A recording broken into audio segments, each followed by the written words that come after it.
Hey everybody, this is Larry. This is me going over Q4 of the recent bi-weekly contest 36. Hit the like button, hit the subscribe button, join me on Discord, and let's go over find servers that handle the most number of requests.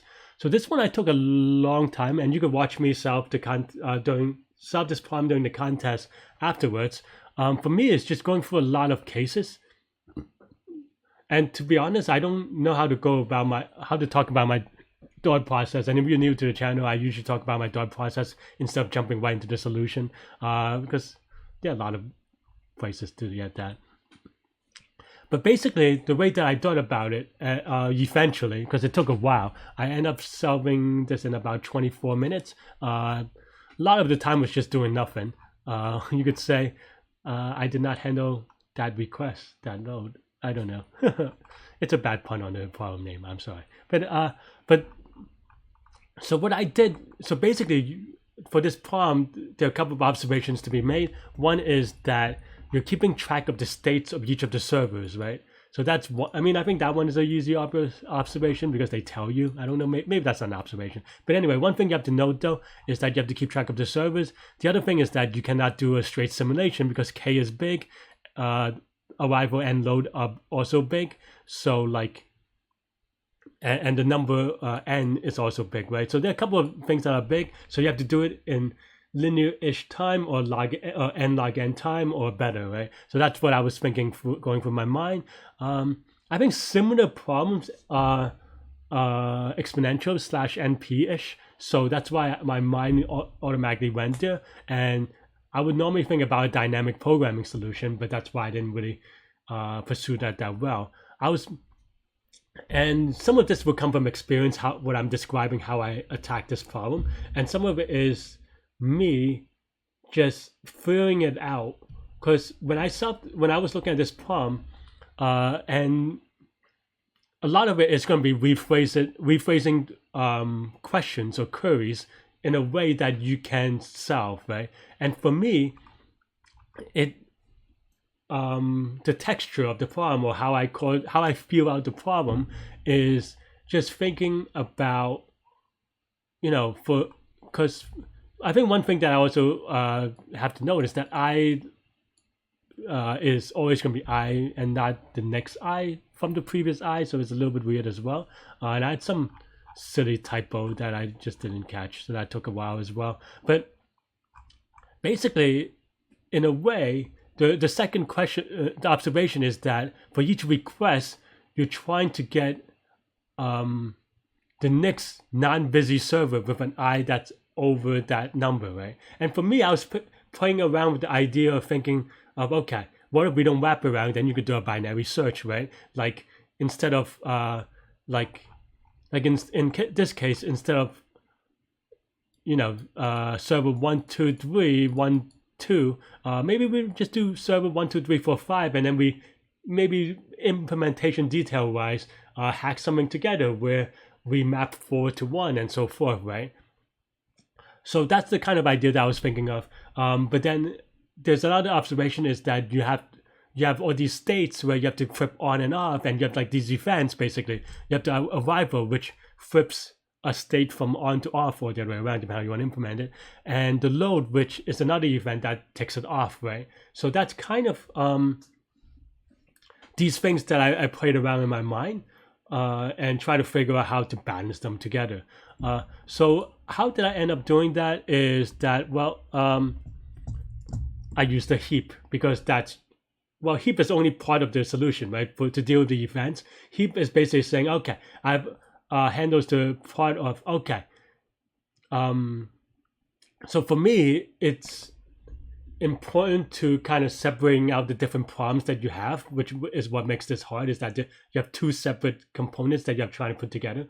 Even though they're all both n log n, and one of them is the heap, which means that because I needed a data structure that tells me, okay, we have to process. We want to process something that's, here's an event. We want to process another event in the future that it's just another event in the future at a certain time, and we always want to get the minimum of those events, so that leads itself to a priority queue or a heap, right? Because and that's basically what I do here. Basically, heap for me has two APIs. One is adding an event, and then one is removing the event, as we talked about, which is when a request arrives and when a request leaves, which is when the load is done, right? So basically, that's the idea behind the heap, and I'm gonna separate that out. We're gonna ignore the second part of it for now, so that because I want to explain the deep understanding of the heap part first. But basically, when a request comes in, it comes in at A.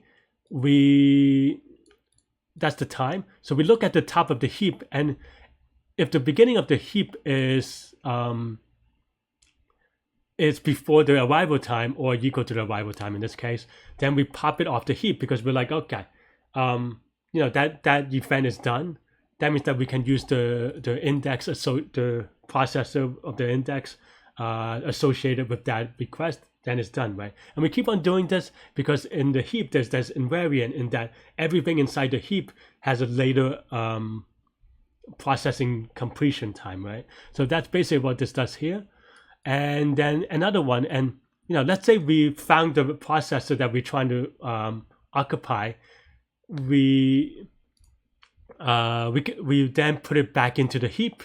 We increment the count, I guess, but we put it back into the heap with the leaving time, which is A plus L, the arrival time plus the load time, and then we just keep track of the index. And that's basically all we use a heap for. Keep in mind that in Python, in heap queue, it's a min queue, a min priority queue, right? Where in other languages, it's a max queue, or max priority queue, or max heap. Sorry, I keep So when you look at other like solutions in C++ or Java or something like that, keep that in mind, because they might write things a little bit differently as a result. Okay, so let's say we have understood the heap part. Now we need a second thing, which is, we need a data structure that keeps track of two things for us. One is for every processor, all the numbers in the for all the processors, give us all the indexes of processors that are available or taken, depending on how you want to do it. It doesn't really matter, right? It's the inverse. And two is we need this data structure, because otherwise it's just a hash table lookup, right? We need this data structure to also be able to answer the query of give me the processor index that is greater than or equal to a certain index. So those are the two attributes that we need. And in different, and this should be already depending on your language. There's set like C++, you could just use set straight up because there's binary search in set. I think it's same in Java. I could be wrong, so let me know. But in Python, the set doesn't do that, so I have to use a sorted list. It's a data structure or a library of a data structure that I'm, to be honest, not as familiar with, which is also why you see me during the contest struggle a little bit, or not struggle, but like I'm basically looking up the API a lot of the time just to make sure, even though this is actually pretty straightforward the way that I did it. But basically a sorted list is just, a list that's always sorted so that you could binary search on it. And then the second question is, okay, how can you binary search if it wraps around? So that part also is an observation that took me a little bit of time to make. And what I end up doing is I binary search for I mod k when a request first comes in, for the smallest number that's bigger than I mod k, right? If there's no request, then I binary search the smallest number, or just get the smallest number in general, I guess, so that it handles that wraparound effect. And that's basically it, to be honest. Because for S, and as we said, once we so in the beginning, S is the list of processors that are available. So in the beginning, I put all the processors in it, everything in K. So I do this binary search thing that I talked about. I did a binary search from I mod k greater than I mod k or equal to. If it's greater than the length, meaning that that's that means that it doesn't exist, then we will wrap around to do k. We do a binary search on 0, though. I think we could just take the minimum element, but I wasn't thinking about it during the contest, to be honest. And then if this is good, meaning if there's a processor available, and I actually could have rewritten this as if the length of S is greater than 0, because that means that if any processor is available, you should just take it, right? So in any case, you take the and k is the index of the sorted list of the available, so we just map that to that. So S sub k is the index of the processor that we're taking, so we increment that by 1. We set the next time that'll be available by putting it in a heap, keeping track of an index, and then I remove that processor from the sorted list. And that's pretty much it.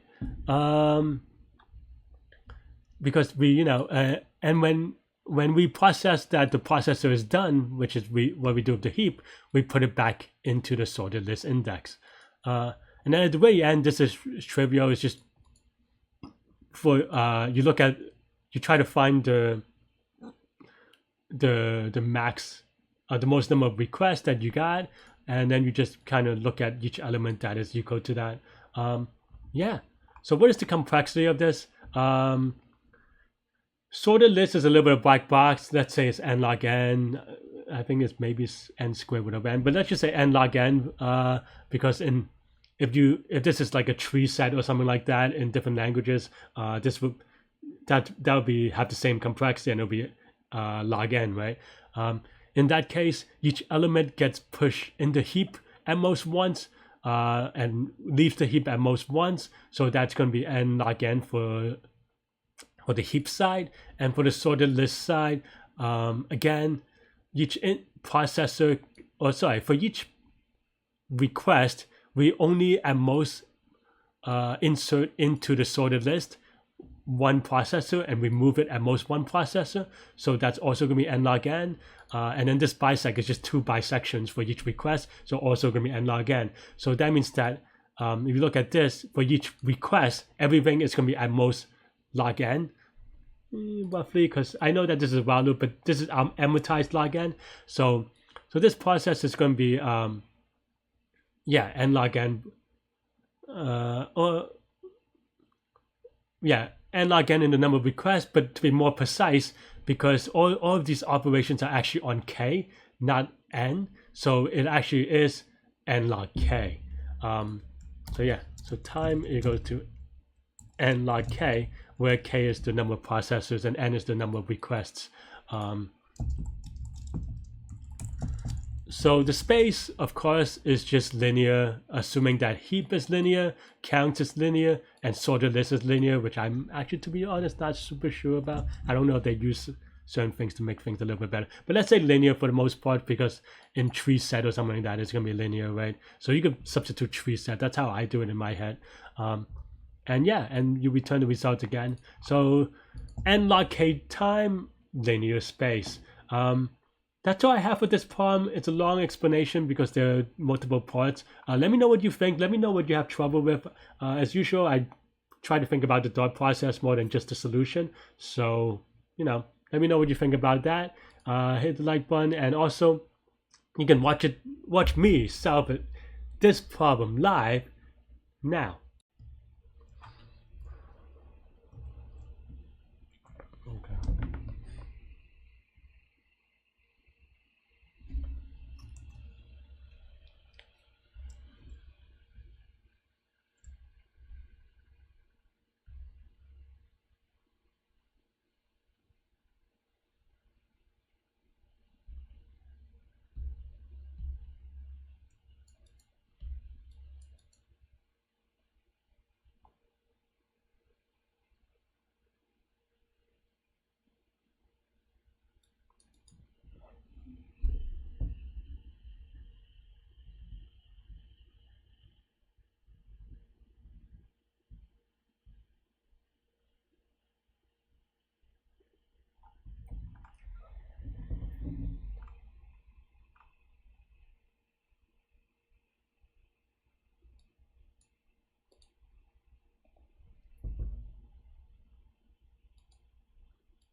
So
getting in some sort of heap.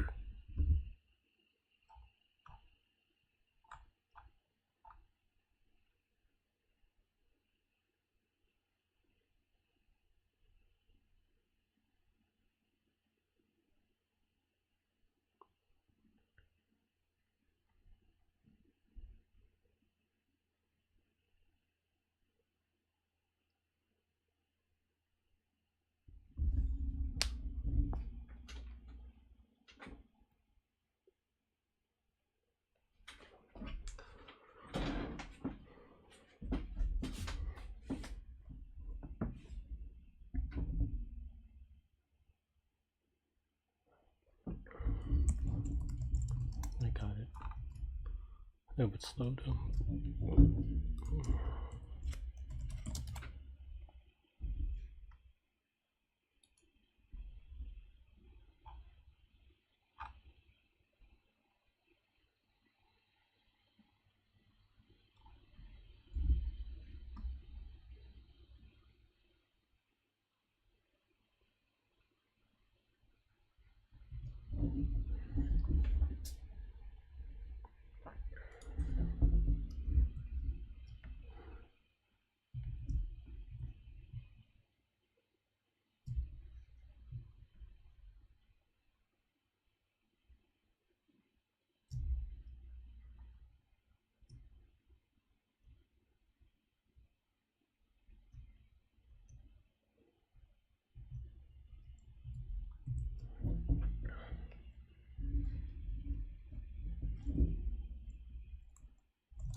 need to be more familiar with this.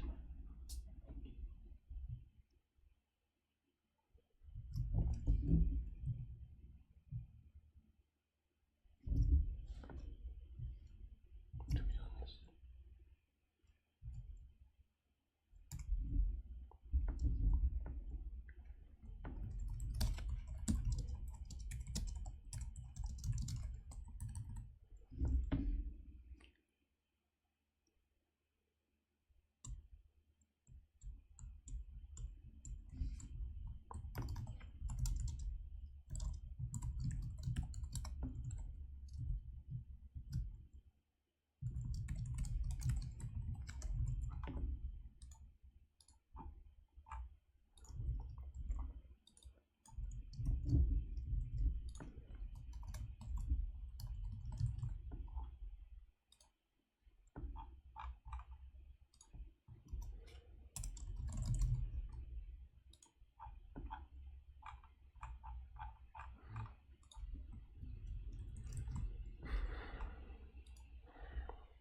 honest.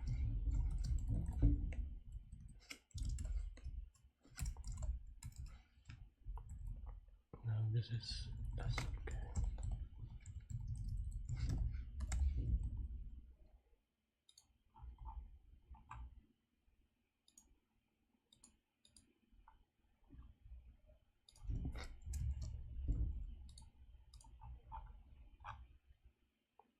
This probably will.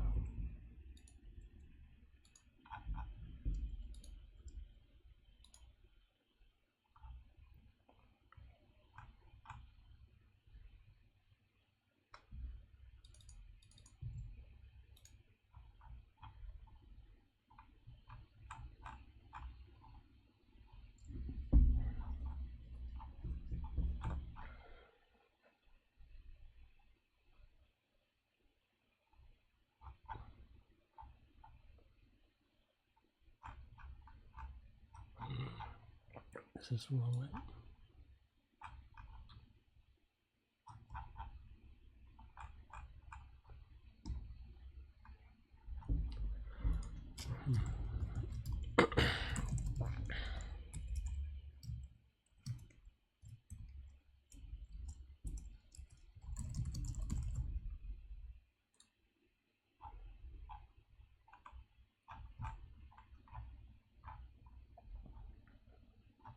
I'm gonna drop enough.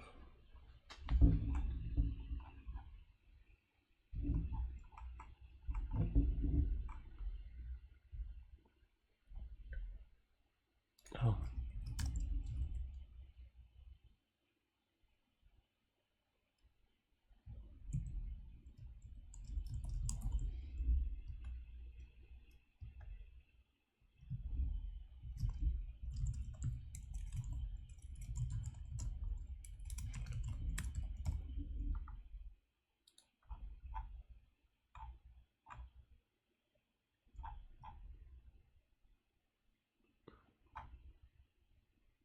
Oh, yeah, of course.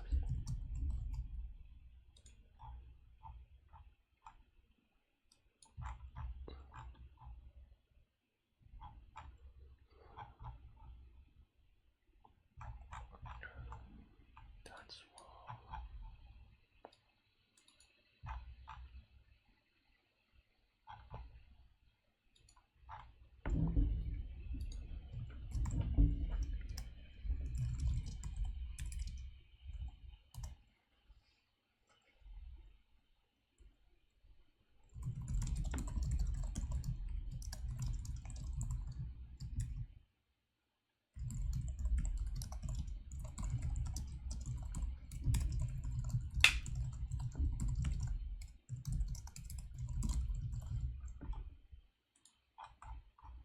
And this is not right, but that's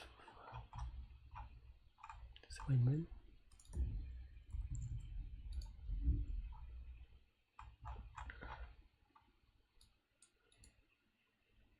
This is annoying to debug.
But why?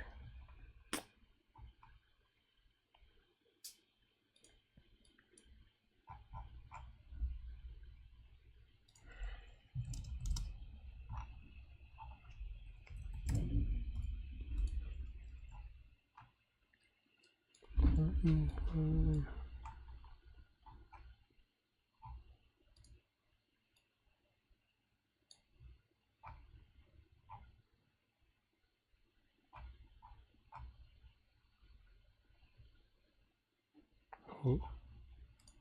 Now divide by 3.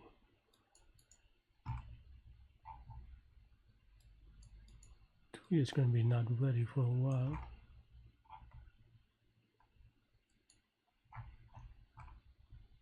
Did I mess that up? Oh, that's the third request. Okay.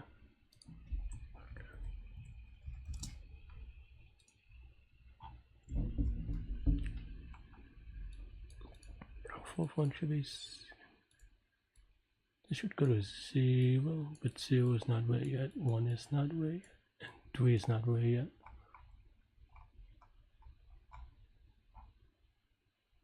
Oh wait, 1 is ready. Okay.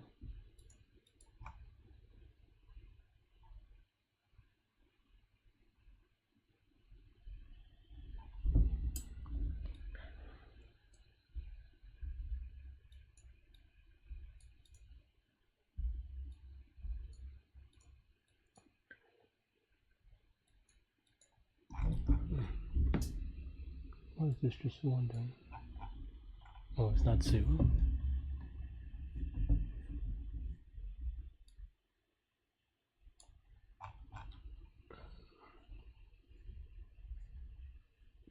Two to 4, right? Am I having it off by 1? Poop.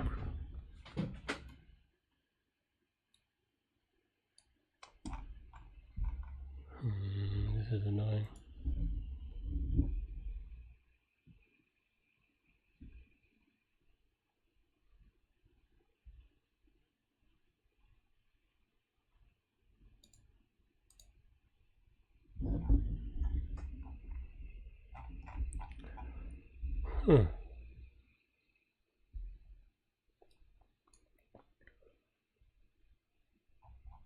Zero should be busy until 6, which is true.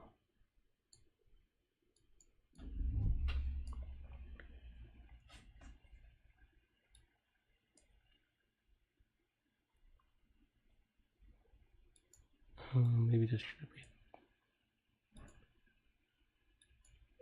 should be 2 now, but it's no good.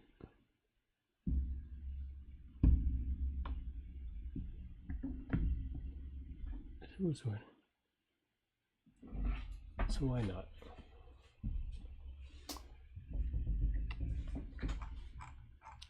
Did I miss this?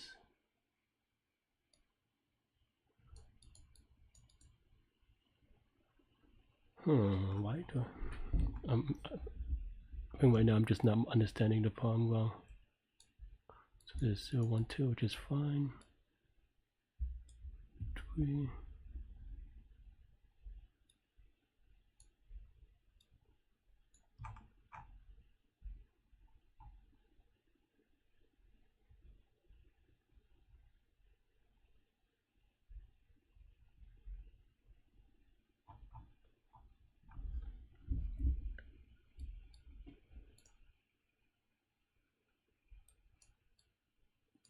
Two is out until 13.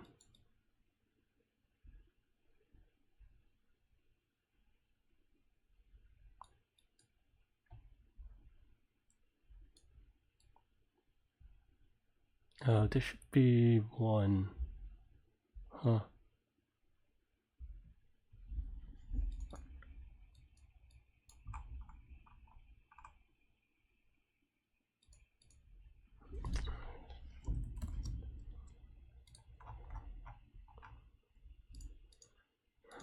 That was silly. I remember I needed to do that, but then I just forgot about it. Okay.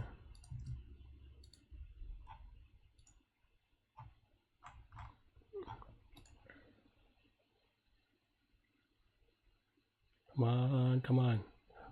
That was a silly mistake. Alright. Hey everybody, yeah, thanks for watching. This is Larry.